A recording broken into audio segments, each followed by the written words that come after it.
ஈசனாக இருந்து ஞானத்தை வழங்குபவர் என்று பொருள். முனிகள் காவல் தெய்வமாகவும் குலதெய்வமாகவும் பலரால் தமிழ்நாட்டில் இன்றளவும் வழிபடப்படுகிறார்கள்.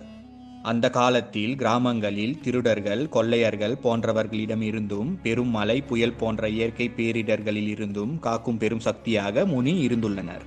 முனி, முனியாண்டி, முனீஸ்வரன் என்றழைக்கப்படும் பல காவல் தெய்வங்களில் மிகவும் சக்தி வாய்ந்தவராக கருதப்படுபவர் ஜடாமுனீஸ்வரர் ஆவார்.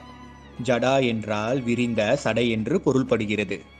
விரிந்த சடையுடன் இவர் காட்சி தருவதால் ஜடாமுனி என அழைக்கப்படுகிறார்.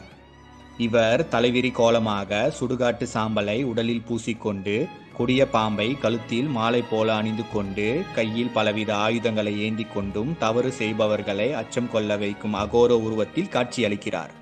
ஜடாமுனீஸ்வரர் மாய ஜடாமுனி, ஜல ஜடாமுனி, மலை ஜடாமுனி, குகை ஜடாமுனி, வன ஜடாமுனி என்று பல பெயர்